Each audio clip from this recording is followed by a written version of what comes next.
Pan nó lẽ cái pan tàu thì ole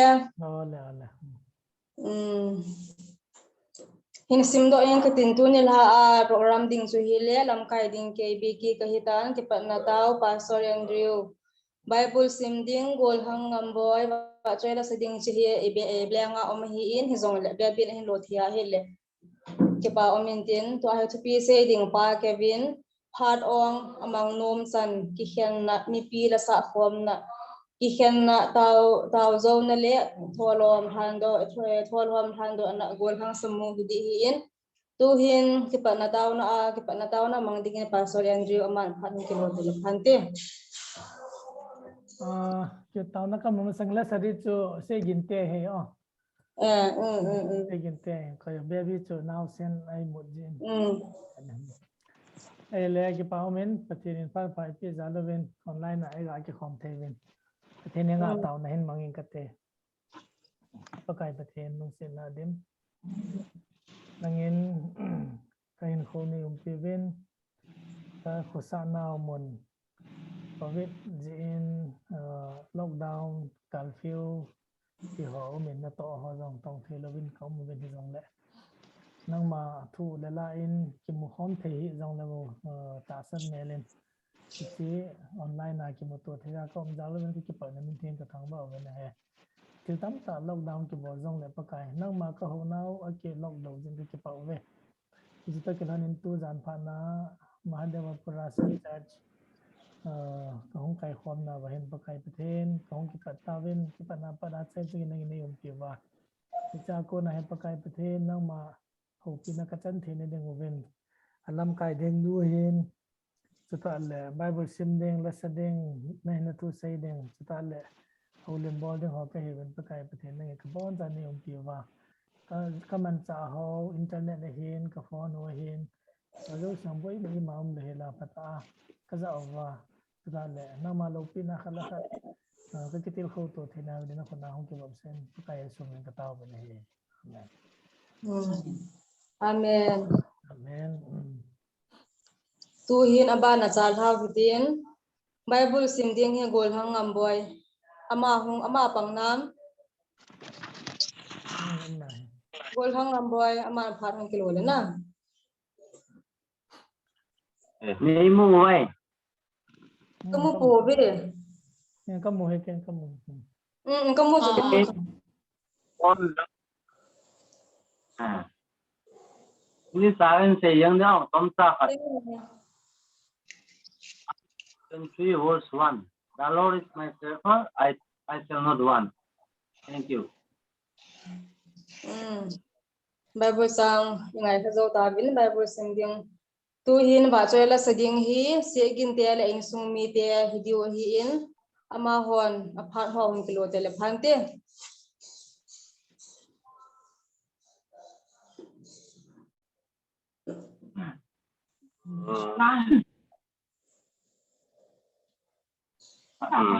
và không ai vừa gãi cho hoàng tụ lại mà ngoài tao à còn nó tăng đôi nó chữ gãi cho hoàng tụ lại ngoài nó ngọ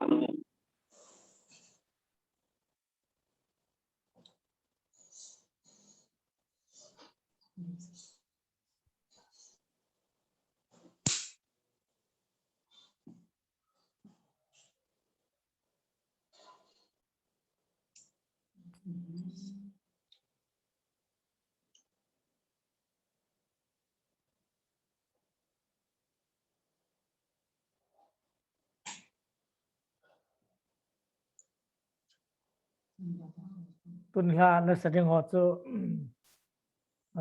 apet pena ki gong thua hin trong phải ga nga wa he nong ki gong ben tin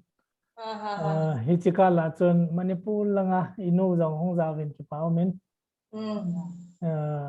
ama he amel ki mu hi jong le in he deu hin tin 1995 vivo 1995 cho Manipur langa pa na he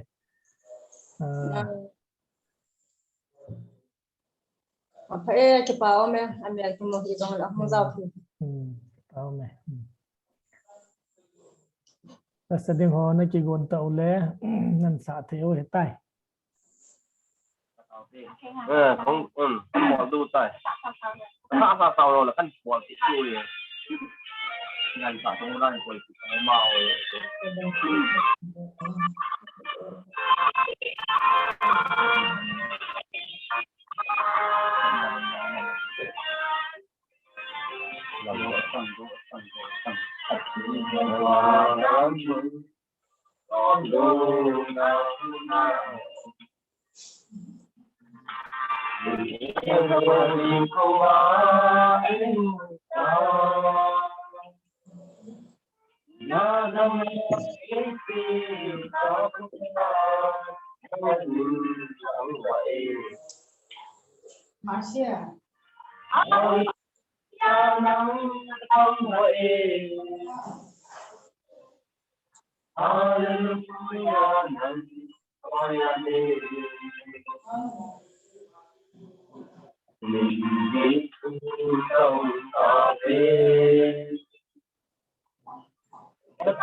Hallelujah, nắng vậy. Hallelujah, nắng tôi đi. Và của mình tiến xuống không cà phê. Cho tao là sao tình ta có sao.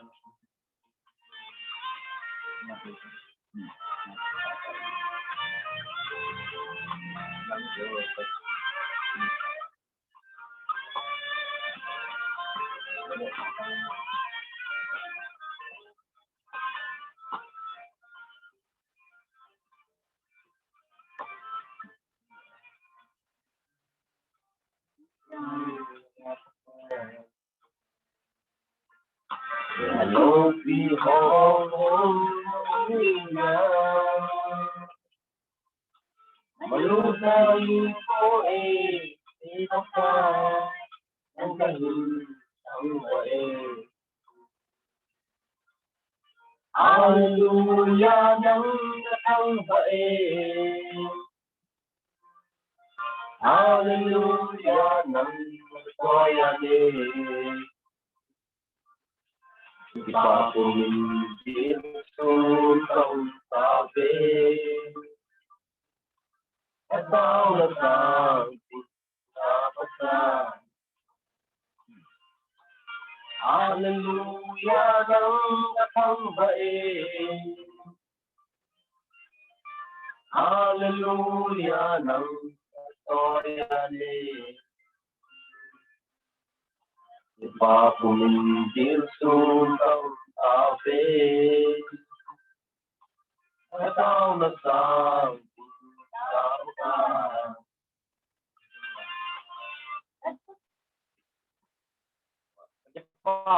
mình ấy là cái kiểu mà này phải kín mà cái gỗ thì là gì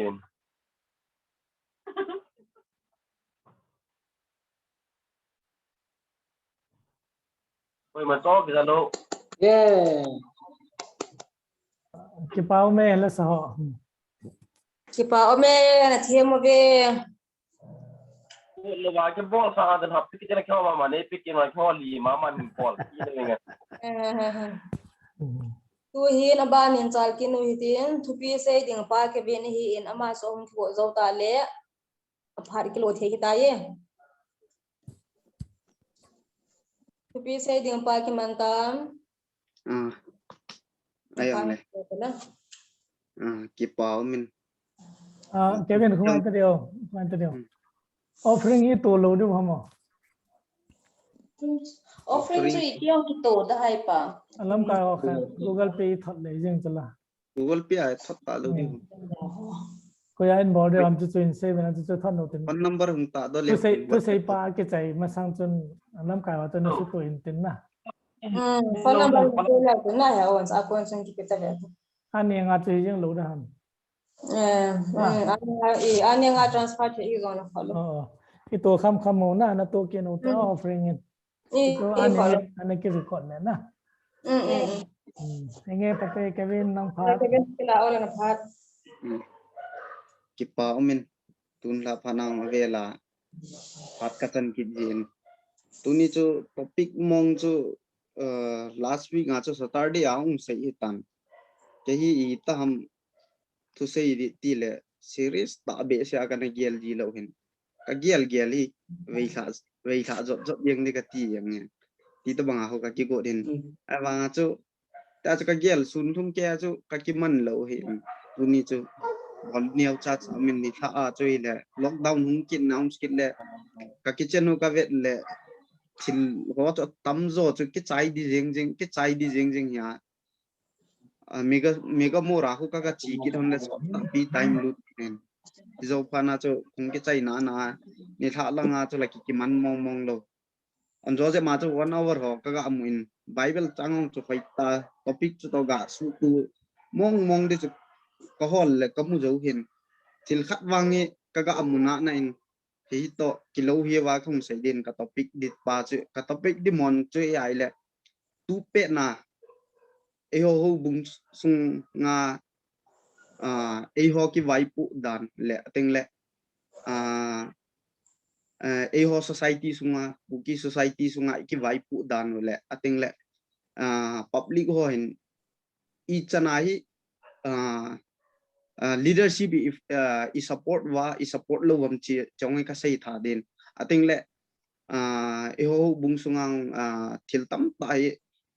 ka vet ji ting le alam kai lang ho jep profile tu jep active in kamu in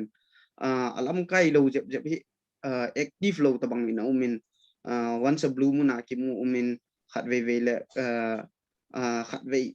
hunga zo teng la so ta zo teng akimu zap bang jin ti tabanga amang mong ki jin na tabang ong jin chi choi ka ga gel le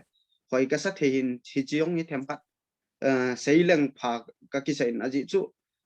pathin thu jing pha chi le ki hil wang hin i ta ham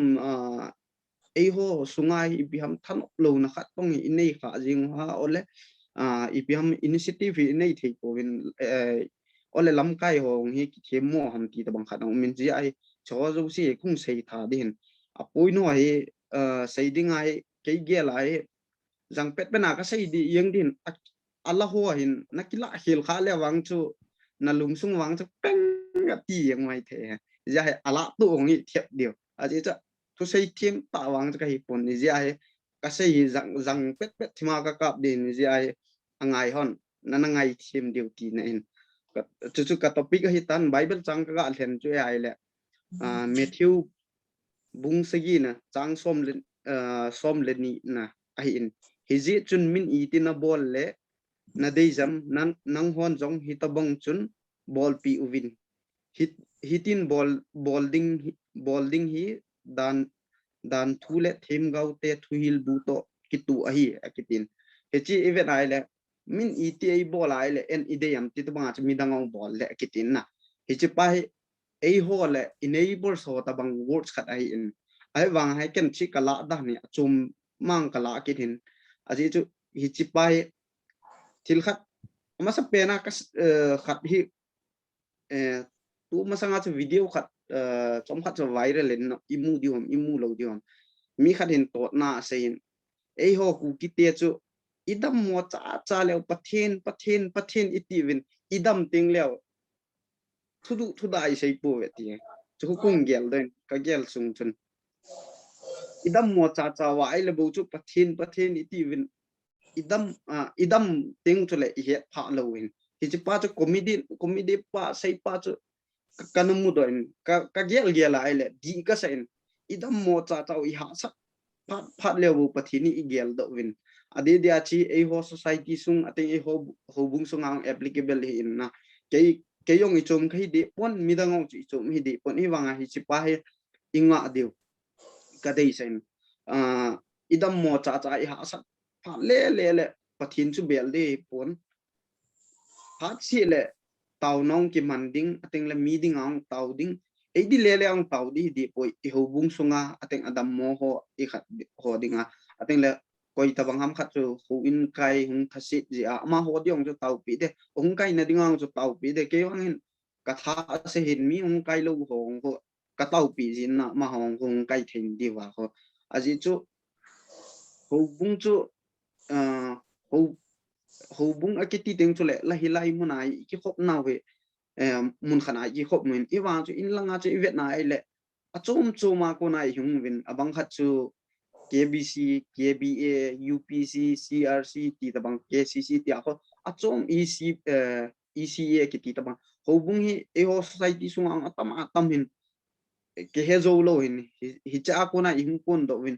ki hil danu I teaching danu Bible khat choi hi wang wai I teaching danu them khat ki khemai the ai wa chu iga vet na ai le ho bung chu I phu wa chu achum chi ai ki phu hi wanga chu I ho chu thakhat a hi na koi chum chu seidinga chu satan ho chu ki de poe Bible khat choi ateng la pathin khat ho se hi je wa chu Christian khat hi na chu we la ya ki nil na be ai pum khat the hi chu ma bangai I society sungong hi ki pothe an lang lakatin ateng la tuni ka sai nom na pen he Christian hi naw asot dan athing ten ke sai le ai hoi atam zoi third generation fourth generation hi gam diu ta ya iga ke khole I grandfather hong chu Christian ani hi gam ta ya tam zo atinga chu na grandfather also first Christian ni ale also third generation hi ta wen sai dinga chu khang thum chan na Christian hi gam ta wen ai wangai ki khola ai le kol ho Hindu ho jing hong ku I pha zo lo cho Christian hi na wai I za tham khat I follow zo lo de ka khana basic ga ke sei le ho in kai le ong I bol zo lo city khana ke min gam thata ta ni ke min chu het thim na khat min ai wanga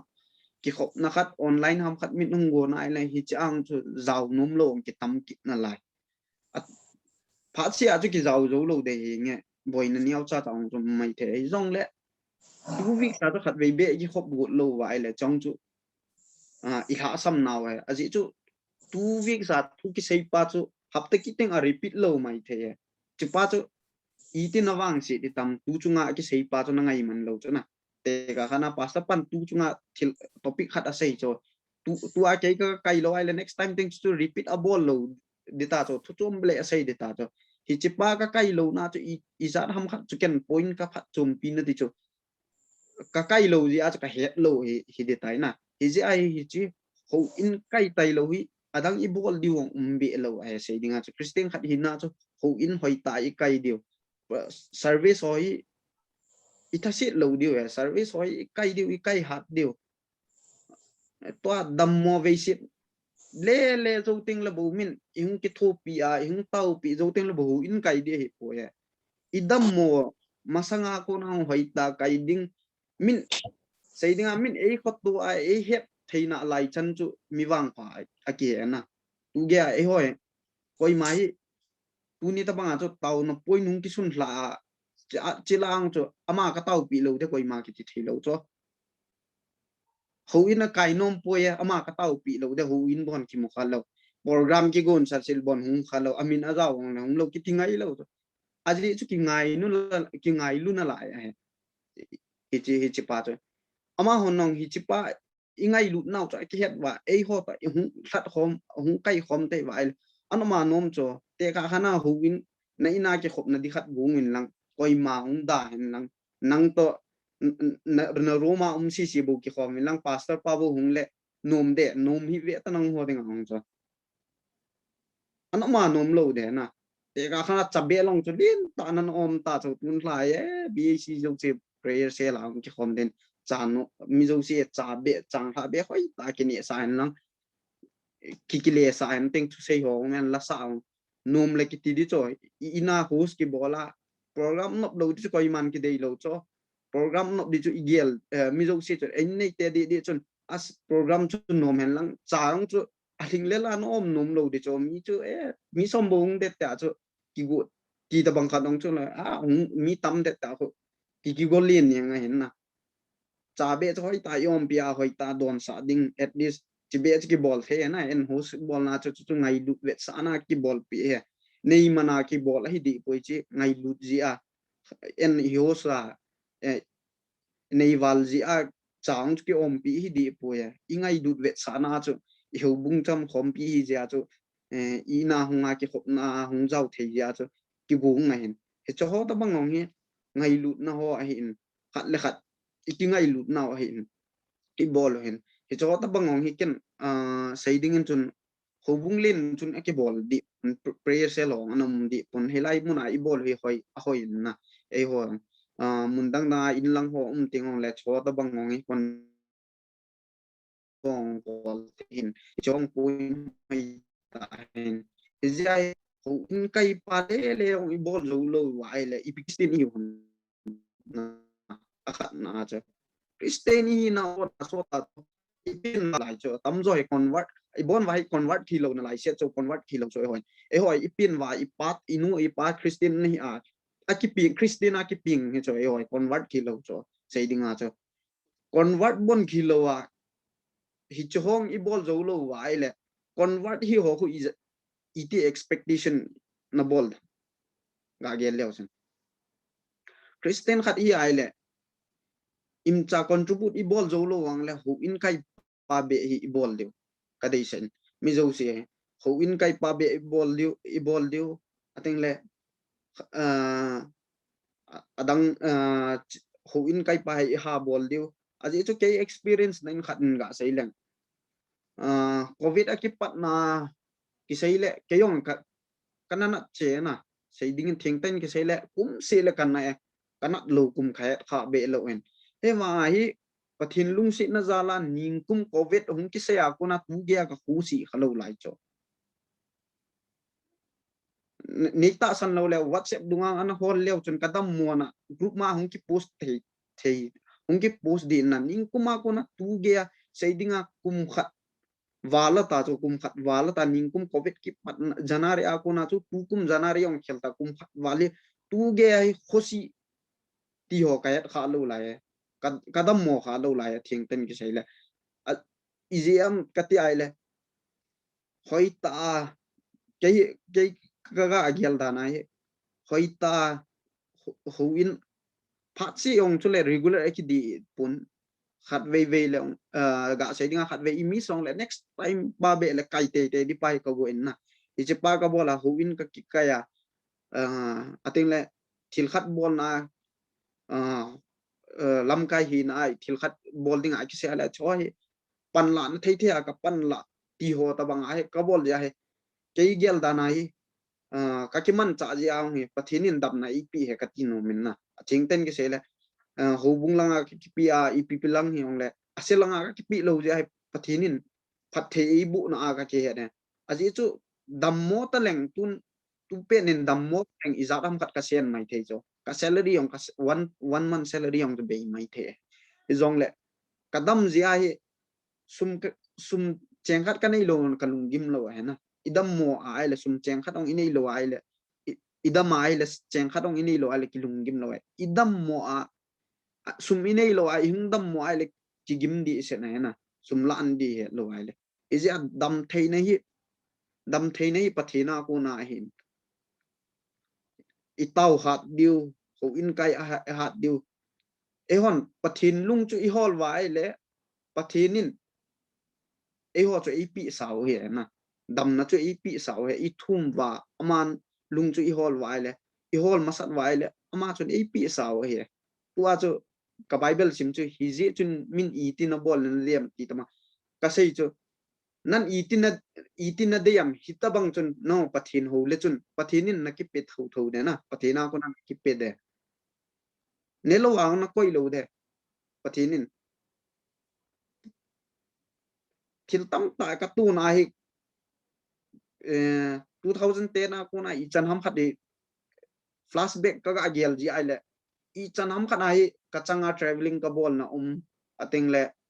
mun ka he lo na gam gama ka chi nong tam ta min na hi cho ai ka gel ji ai le lam ka dui ka mi ka het kha lo na ga min ei ki zu mang the min ei kai mang the na hi cho ang ko ka ga gel ji ai le pathinin ei ki thon pi ja tu ni ge adap mi nang ho ma sang ko the na pathinin ei gi thu pi in ei chin na ya ka tin hi je chun ibon wam het diu khat chu idam mo se se o ai lo le iboi se le pathin igel do diu pha se le pathin henga taw no hoi khan do diu ating le pathin tu ong isim ji diu ating le min hobung sunga chu pathin tu le ai poina social la ipi ham khat organize ki bol ting le lam kai ho se hi follow diu choi ka dei sa no min aji chu e ho bung sunga mi tam tai itam excuse i ha hol win na ulang di ai ka ven ai le chi excuse chi ka boy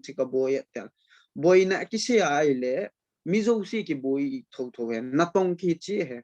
na thing ten ki sei le koi ma na tong lo wa jong je la wa kim lo cho mi zo si na tong ki cho week of khat ken nong week of khat kamu na nong week of khat na mu ai wanga cho ke ho in ka kai the an nang i din kai thei lo hi chi jong chu position khat he na phát umpui itiwa phát hi umai cho iman thim lo jiwai phát umpui itiu hin phát hi hoi ta iman diu kadei sen ating le pathin ho na langa hi ithasit lo diu pathin katot pun pathin ho lang ating le ho in langa hi na athase ho ho ni khat le wang phangai lo he na ung ta si nai le excuse ni zat na bol li pathin chu mugi pathin thu ngai nom lo wan nakile mai de ni khale pathin nom kilep den na masanga i jong i gel do di he aji chu e hon imazo si chu ka de ya chu pathin ko ma i thum wa e hon pathin chu i ho lo wai le pathin in hoi langa ko na i pi di wa mo te ka khat nan sum ide yo na tong da witin romin i mu yeng le han jingkan hlain i tho le bu ki hun tin na tong lo na to ong ki chi dan lang inin ki lang lockdown hi dan lang i tho le bu ki ne han lang zo ten ki mu ki han lang company on calling bolong chu ki don da le coin salary ai pi do tabang bang che na kolo khat canada on thil khat asai nom ji men give respect take respect kiti yong kho khat dong kho na la na len na min respect ai len na nong respect na mu de ti na hin na kita bang ho na pathin ho lang sangong i ha ki pi lu chan wa chu e hong i wang phading he ani gel le chun pathina akipeta ta ho family ho khona ve le chun government job anei lowong le ki wa theina lai wa cho net wa na pat te chu mi so min salary sangong le ho bung langa hoita pathina ki pe ho khu salary sang lo ho ong khu ve le chun hoi ta ne lo wa di lo wai cho ei in sunga mi sigi mi get government salary sang ngo sang no ta cheng to wai chu ka sai num na chu le si na chu sum le hol li poi to na to ong chu a hin nai boi pi di hin nai i jong le pathin ho lo khop se na i to ting le in cha profit lo de na to na chu ve si bet den na pathin zau lo a pathin ho lo a na extra work na bolai khana promotion na mu na ding ngang chu koi promotion mu di ve ta no extra work bolong na koi man recognize na boli ve ta pathin chu a hi din do la timing chana na ki ho wa hoita na to na ang so sincere te na ki to ai le pathinin lam nung gun pia promote no bol mai thei cho net lo kang cho aten le mi mu sit na thei khana ko nang cho min na ngai lut mai the e na hi ji ai pathin ho wong hi ki ta na nei ta ho ngai en ta se he me ma tu ni ke kai da pan tin hap ta ki dong e on le bu ke kai tin e on lo la kai nom na kai nei de ya ho giel lo de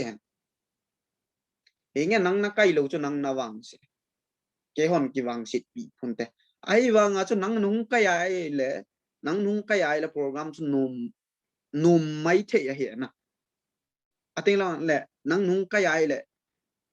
nung khat ja chu tu chung tu sei ham khat la sa I khat jan next time te na nung thanok mai the ya he nung kai lo sa nga chu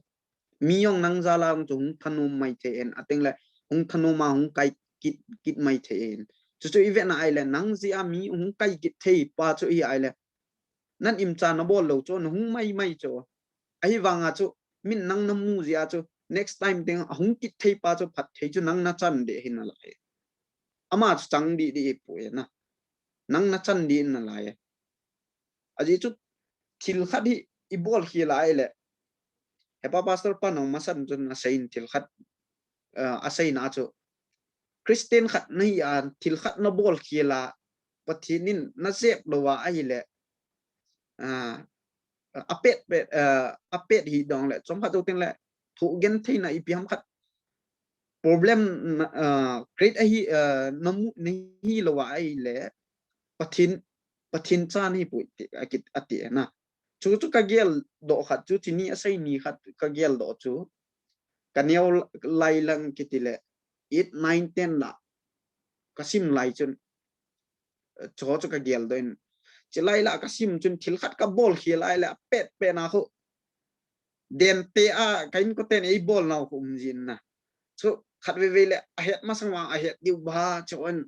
ka next time lawang ke bol ki ta pun te ta bang adi lo he ti ta bang khat taun le wong kana mang jin kain ko te fu na thu to I lo le kasi ni sanga ta taun kana mang jin pakai ba na ko na ka bol ki lo di ti ta bang khat ka kain ko ten hung het pai ki jiwen ing bol cha pai yeng ti ta bang khat ka tu na ti ta bang chu ka tu ai le thil khat ka bol khil chu apet pe na pathin chun punishment I kain ko te a ko na I ki pe pai he na hi ta bang ka face tam mun tam ta ve pha tam ta ve ka face khain chu ka ge lai le ada ne pathinin hi ta bang ka bol khil no hoang me apet pe na punishment I ki pi chu ama pa hunga hung ki pi di lo kain ko am khat na ko na chu hung ki pi hin hi ada ne pathinin pha chi le im wa ei vet hi jing he ti khat ka ki gel lo na ji ai mi hem hin a ki hing zo lo he mi zo si cha he zong le thil khat I bol khila apet pe na answer ki mu pa I lo le problem ham khat hung leng do pa ko hi chi pa ho pathinin ama lam pi na zui na dinga ko na apet pe na punishment na ki pi ai na zui jang na dinga te ka khana ke ning kuma ko na ka dam poi ka ti na example ga ki sai le te ka khana no ho lang in ki khom da in ka ting mi se yong ngai da in ka ting kanok kaningin uming ka ting ho bi season kai da in ting ka ting le kai da leng tu pe na nge lup na kana ki zama ka dam mo mai thei cho kana dam mo mai thei cho pathin kho lo ji a ma chun punishment na chu dam mo nam khat ei ki pe mai the I lo le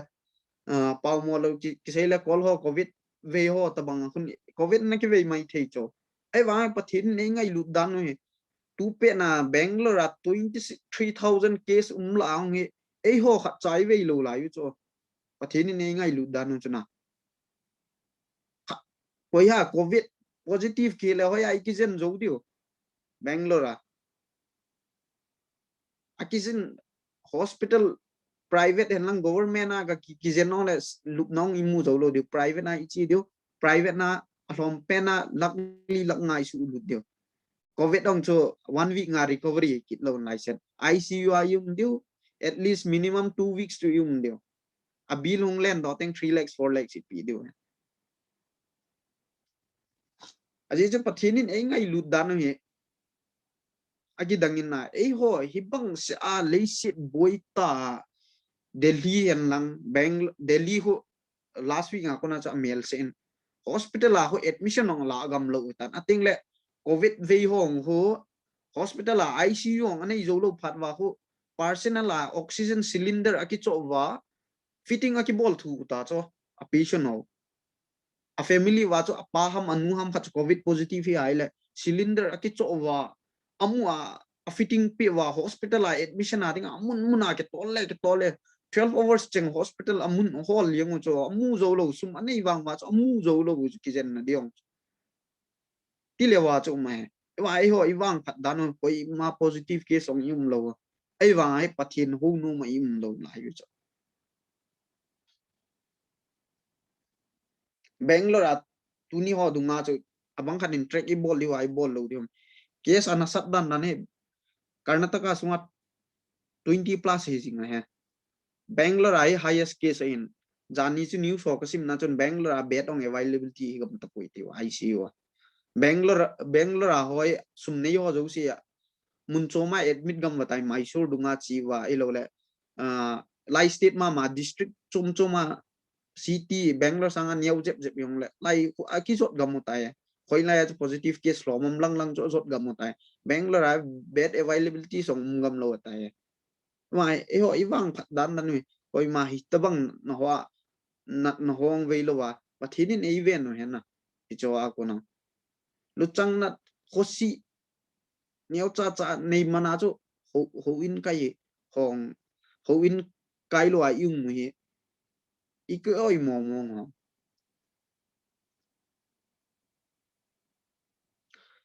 thil khat ga sei be leng misona ka pan lai chum khat ve hi ning kum janaria ko na ka dam poi ka tin March ham April ham covid masang je ma cho khat ve box kan hong vin ka ti nom thim poi ni cho ka ta sa chun na jing na in tin u se ka ve go ka ho si go ta banga ho min box hong di cho la ki hi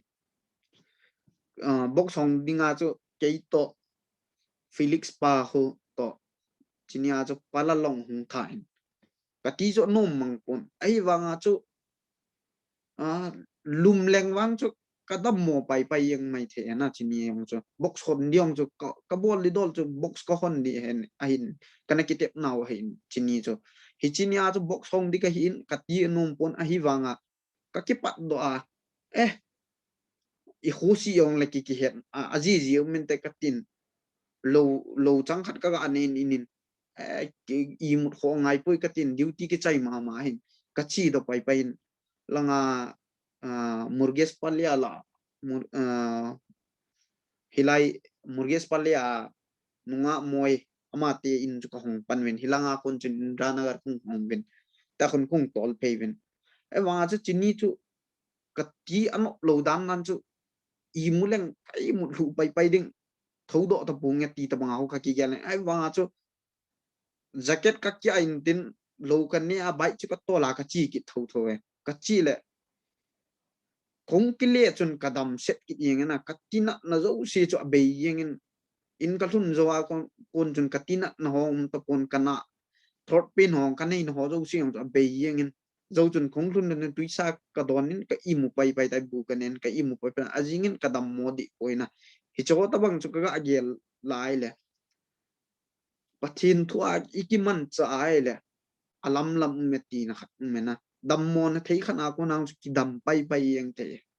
ti ta bang khat ka ki gel len hi ji ai ho bung sungai tam zo hi a these ta ong im gam ta ven hi choi ka hi ji ai katil ho no men pathin tu pe na tu lai ta lockdown lai ta i ha sat lai ta vai pathin tai lo bel na di dang ini po he mi na ko i ki sun pi de dio gam pa ma na tong hi vin pathin tai lo chu ki sun pi the im jam poi na tu pe na ding a tu pe hen lang i ta yong le i hi ji chun pathin hoi ten ading dol bangin hutin ei ithasit mana chu kai lo di pon i Christian hi na cho hu in khai di pa hi gel ho dio ating le ki khop na zo si i ten gut dio ating le ton tu na don na akidon ayong le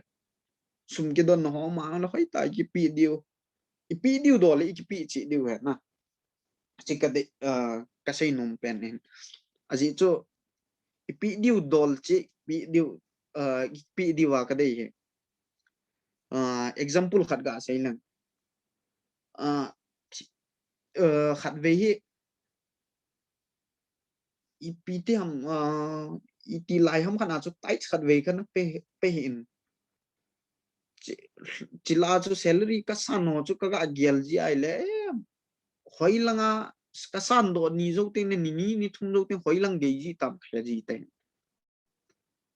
tight ka pi diong ka kan ki pi lo na ki pi lo ji a chu chi zo chun pa tho ma sin khat ve thu a sen tight pe lo chu tight pedding a pe lo chu gu cha anatin chini lai ta chu ei la point chu ei la kha dan nan chu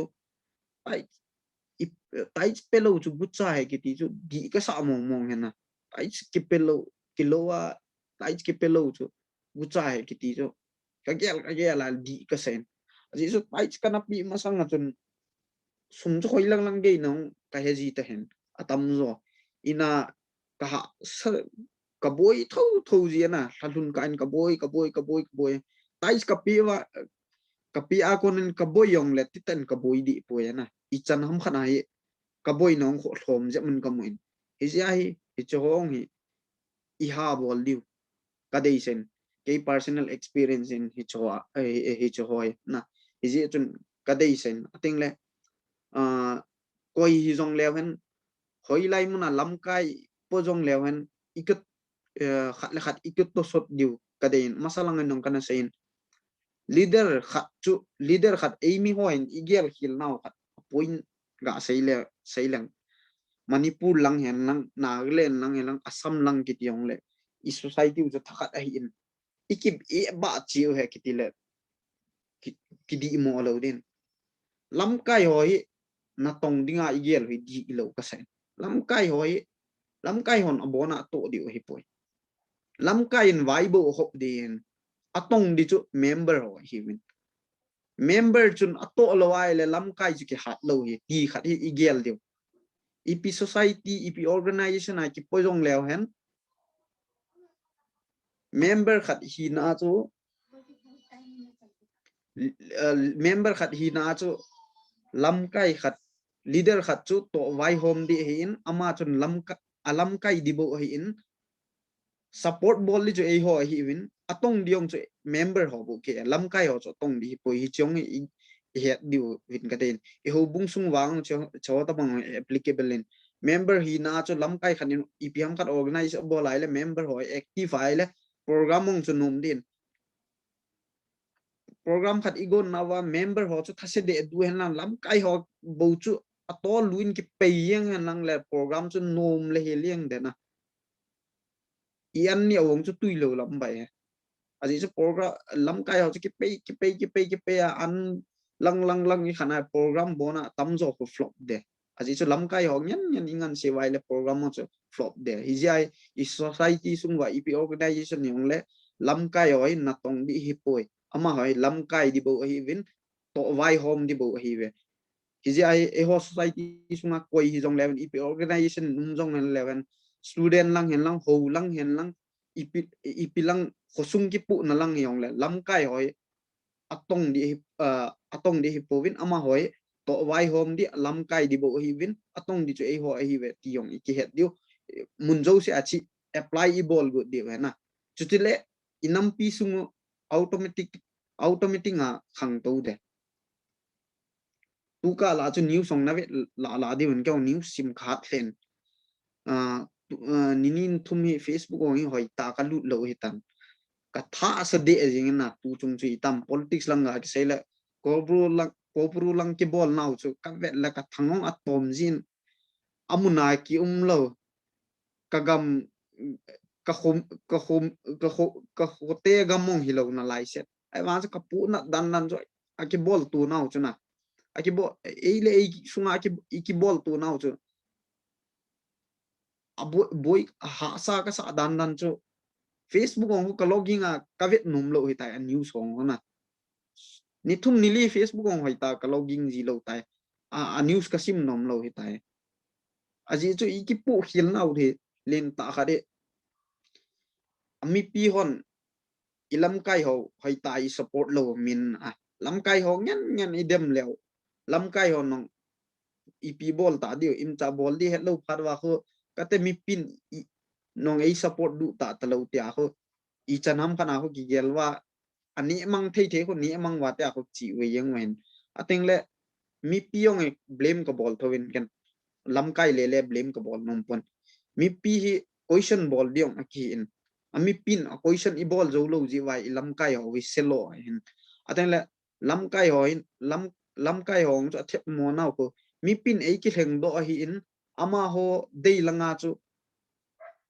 pui hoi di titalowa ama changwal lap na di ki vet na hi pa na chu e ho society sung hi I chan ham khat di lo e tan mi dang society to I vet na ile e ho society hi chan hi di lo e tan ja chu topic ka se chun ho lang ong ka sai ding e ho society current situation ong ka sai ding ka sai ta hen hi chi pa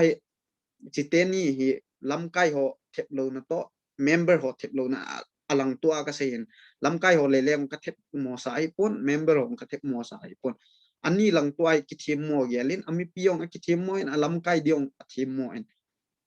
alam kai yong a thim mo en hi ji ai I boy hin mi dangin ei nui si hin te ka khat na ga te ho ibding a ti ta ho ding det thei hom ti ai le a member ho kon hai ta to sot wa alam kai te ho atosot wa lam kai ho kon abol khel wai la member ami pi ho kon position abol yang wai la chi ja ho alam kai ho ku ki ta nei ta thingam lewa pang wai na khosung chairman cha yong la khosung wa ko boina sem le chun alam kai pau hung ding to ama pawin tin a member ho kon ngai win tin alam kai ho chun thil khat asai kha wai la chu last final hi yang na a member ho tong discussion ki bol thelo e ma ho sunga ti ta bang khat chu hi ngai in society we di lo na tam ta min reform bol bol jing win reform mong ki bol chana hai chawai che ni ki po win jai society we even ai le di lo na tam ta ong min ating le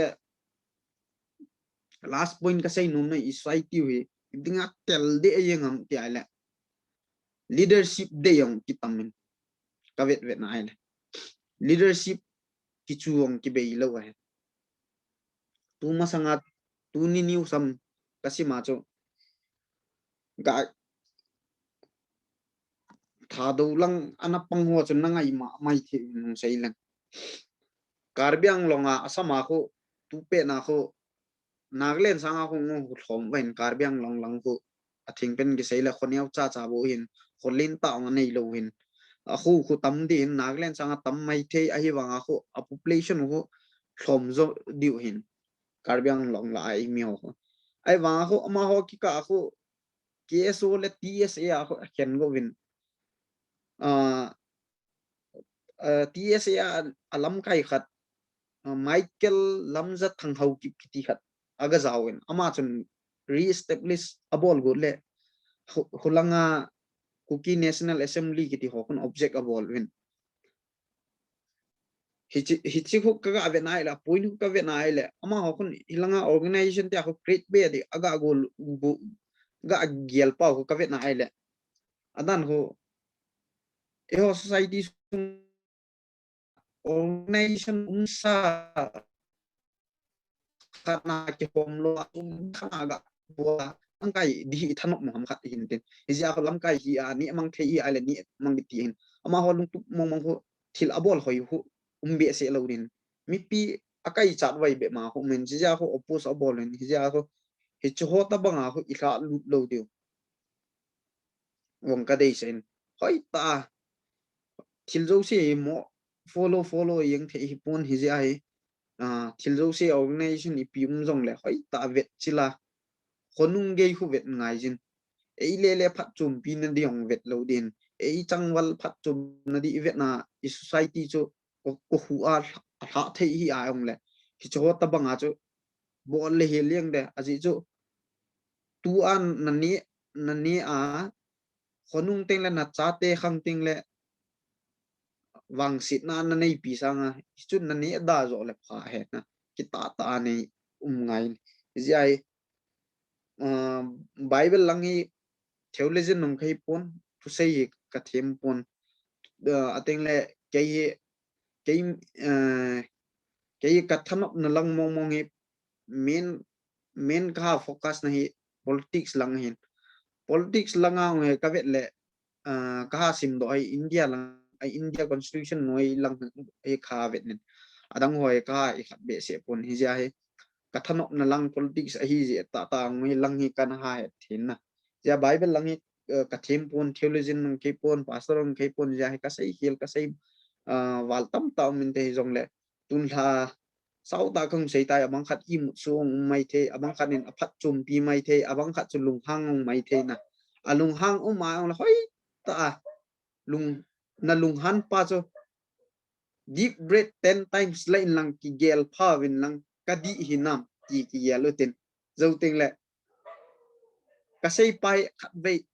khat thani hi follow tin ve u te na hin khwai pi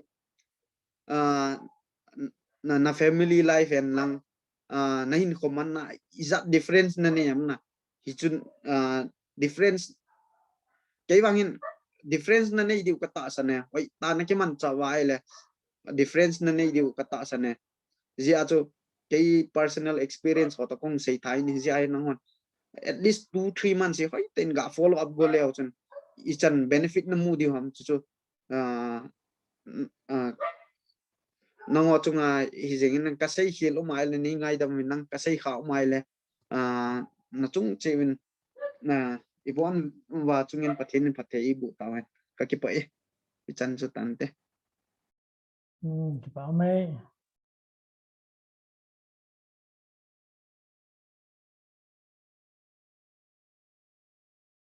no ke za he be ki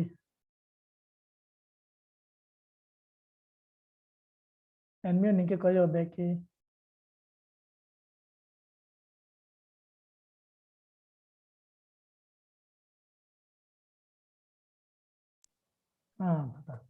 Hat ong lok tam ni sei phao ka za ta he be ja wan sei chu toy phat ong ko hon hin na ya o poi ta bang phat ong mang num ma hi le phat ko ko hin honge sei nom len sei bo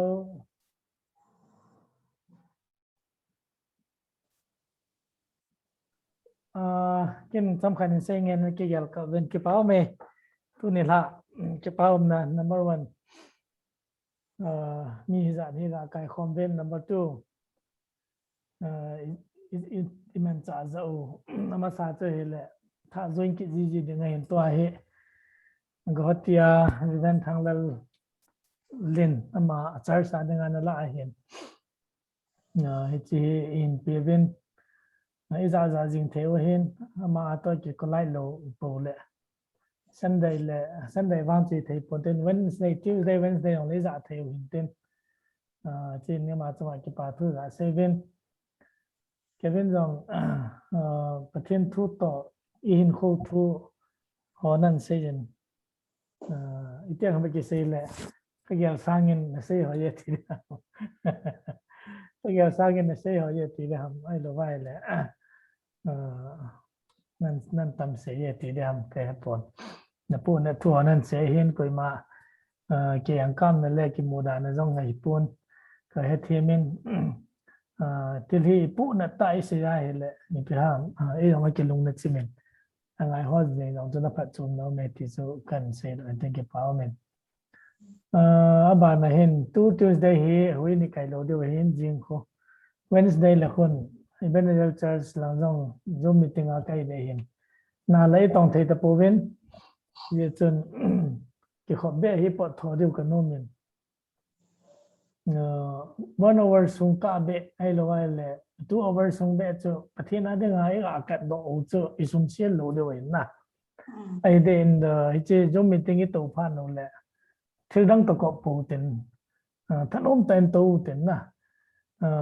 ji chu i chi ki khop ta bang bang hi ji chun ki khop ba hi ji chun tiu te ki khop na hi ji chun thil dang ho chu koi do ul ten po na mi in ko no mang jong le o bi bol pi de ha mi jengin hi ti chun na bolo tin ki khop ji ho he Sunday le chun som la khat le a ki kai ki len ti cha wang khun e ho free version pen ji ke jam ki de nga hin ama long 11 a kai ji ne ki khop na he na le tong thi ta po ven ki khop be pathin ho be chu he chi online chai no le ni bolo wa tanom tai na pan jing de wen cái hình tế này thì cho cái sẽ nó mà hình cái bao men ipon thọ bên alim ki mulo ho hi network hoi no hinten network hoi zo se chon lim ki mui no mu ten na hon iti mi na mu dio am ke pon ke laptop ma ka to jin na bol vai ka mu so ke ni bon se ke vai ili mu yo mi screenshot ka bol den zo phal le in thot nang ka ting na bol ma ka mu so ke hin ye chon alim lo ho jong ka ga mun alim ho jong ka ga mun naจะจะใครเนี่ยทุเสียเป็นนั้นไม่ดังขัดมิวดานอุ้มรู้ว่าห้องกินได้เลยหัวซากปัญญาจะกันออกที่จีจิวออนวันจะกับบอลเทปุ่นเอ็นมุดวันจะกับบอลเทปุ่นนะอินฟอร์เมชันวันจะกันไปที่ฮิตยาจะกันบอลเลยเห็นนับวันจะแก่กับมือจีจนกี่ป่าวมินอันนั้นดำโลหอจะเป็นสเก็ตจะไปนะเห็นจีแล้วมีกูหลังตาดำโลยุ่งเป็นajo be nong taw na ka hin man pi ven ke hoin sanga ko ni tu ja jong le taw na che wa heu hitin chan ha phanin naw sen ma gre jong dam pun nu la pa na boi pi he jengin tu lai thu kho hi ji chun ki bi to jong ha in hi ja chu ida mo jong le khom chang chang chu ki pai thi the ne ki pe wa anh là cái hết sao tôi thấy thì cái hết sao vài ta cho ina cái dàn tổ điều cho hết thì ta chân cảnh xây độ nó men ở đây là bên sel charge bị ham thân tên cái ở cái tiền làm cái họ dùng thân tên bao nhiêu tiền như đang họ dùng nó biểu bao họ dùng na tôi là anh nuôi rồi sử dụng rằng cái bao men nó ngã của lăng hoa để bảo hiệp phơi na rồi cái bao men không giàu cho cái phần là do bao nhiêu giàu sơn lăng cái gì gì bằng in sel thì huin bị ham amina cái thấy lo họ cái này đinh bộ sẽ hiệp phơi na bọn cái đinh này sẽ lại theo tâm tại cái gì lại này giờ sẽ là không cái train up lâu chứ anh liền là làm cái gì nó mua bộ giống chứ bị ham hạ sa đinh này gì chứ sẽ lại thằng ông tay phần những điều hệ thì cái anh sẽ đó nôm cái nên cái bảo mẹ hết chân cho thu phun họ to comment họ can bọn này tàn tệ cái phải ati là tôi hiện tại cái này tin tôi hi cái khen là sao form là ti bỏ điều ha pano quay vô din nan bon bay if you on nó ra vào một hộ cho hello có nó ra về có ra về bạn lắm mà cả lục nhưng kêu bạn mà hiện sẽ đâu anh nên tiền cái bảo mẹ căn dìm đi bình thường là son sum tang tum cô bác cái thì món nó hi nên mình chỉ đinh hi lệ cô ham nàng sunga đinh rồi đi cái bài adang koi hang bible sang na lai lesson om na lai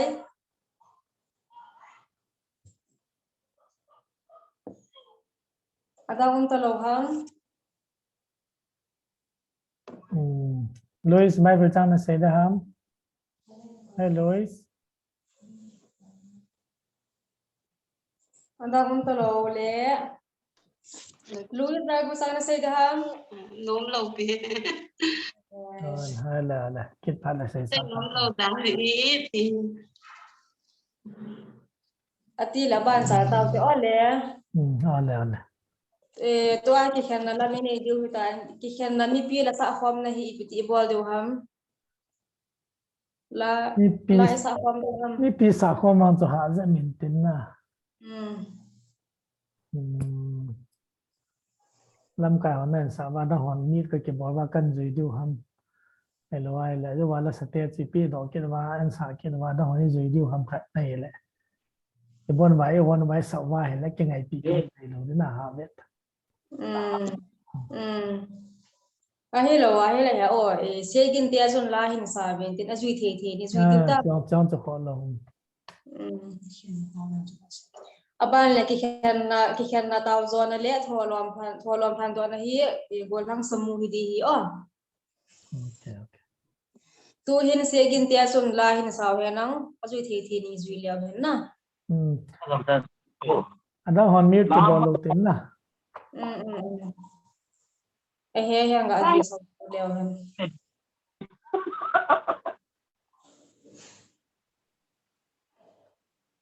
baby ngoài ta gã hòn lái rồi gã ngoài vô nhiều này hòn cả chân offering ho phun độ na hin này là na anh làm cái nó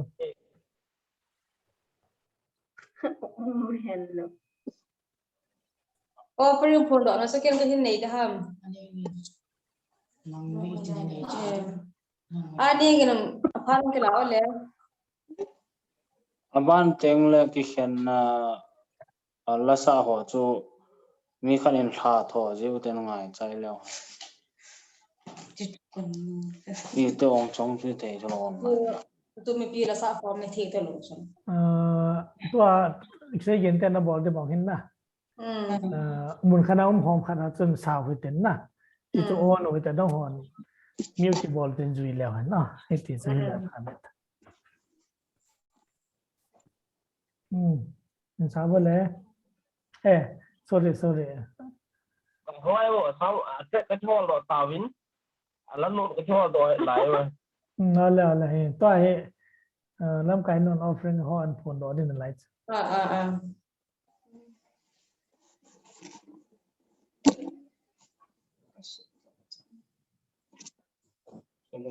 อีจ้าทำเสียงแต่เนี้ยมีเสียงไงลูก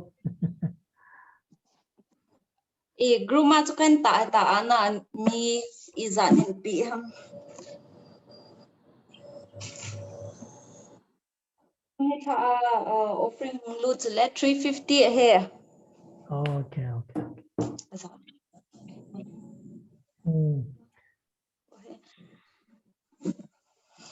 offering kung Google ka phone ki Google Pay chi lo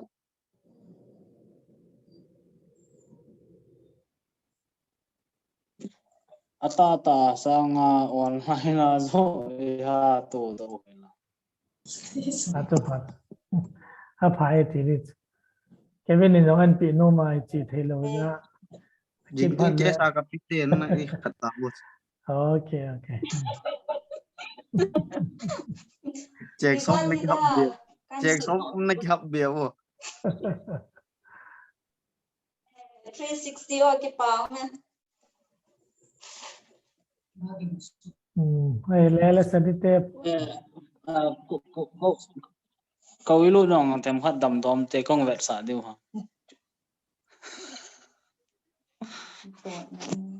ai po mo tao này nè sẽ dừng tia sun la mu ta đó cái gì cái hồ sái rồi á hẹn tàu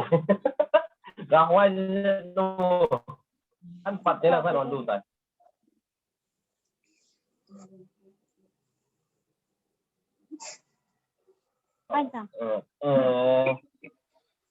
vốn đồ à sắp với thu vĩnh dòng lẽ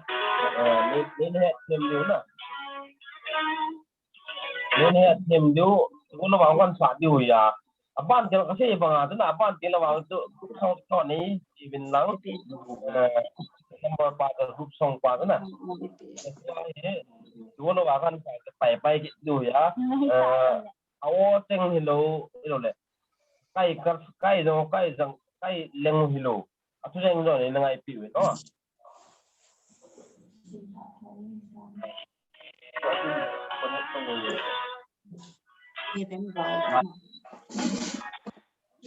wow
Tám mươi sáu thì ngôn lỗ số hi lệ các bài để rồi cái báo màนี่พันนี่ปีนึงที่เป่าเป็นน้ำปั้นจริงระวังที่ส่วนน้ำบอลเกี่ยวอ่ะเฮ้น้ำปั้นตั้งแต่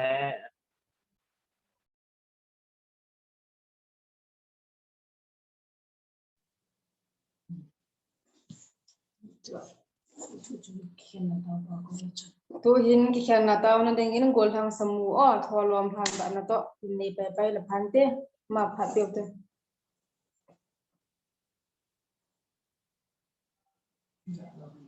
samu na za thayam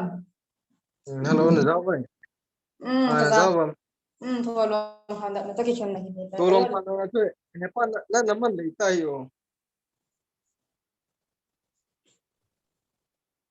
tayo ta holop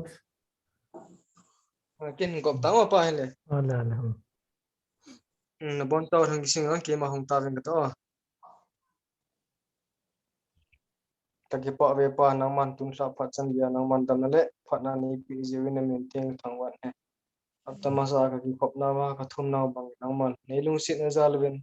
hin na le dam na nang man ni pi win le ho bung sunga ta san na na dam mo na new cha cha jong le boi le ha sat na wal i ma ta lo wa nang man tu ni sang na ho bung mi te tabanga na mai cham ai lo wale tabanga na thu hing ho ai lo na wa choi lo ho sa thei dinga na man pu le dam na nei pui hoi je win na min thing thang wen he chubanin pa ke ma hon tum san jong mai cham tabang tun khan sip khom win ichimai cham hoi nang man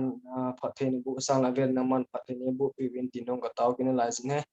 phat ki jong le pa chi sang hoi lo pha zo mai cham ho khan to do wa ai lo ta banga tu hobung sunga dam mo na nei ho jong nang man dam na nei ya phat ki le chi sangal tam zo le pha zo hoi zo kop do ni divin nang man lung senin having ning bi tin ka taw kin lai he hong ki khen do nang jong le pa ta mai jan muthim so ta hong chol do din kai vin azan chol do na wa jong ha san le poina amlo nat na ho to ta bang hilyang mu the lo ko ko na man hoi do nang dam se la ka ki khom kom ki ka se na man in izana cha chom se na kom lai ta wa along le san ni le lai hong tha do wa apo kai pau na je Yesu Christ amen theng pana ka bon cha di wa ka hong ta hi amen amen amen ki pa me pao me mang phát siêu cha tao te mang pha ka bon cha wen sabon sa no mi me tu ga ke man cha no chen me ki jong la jaw so ke u te he với nào ta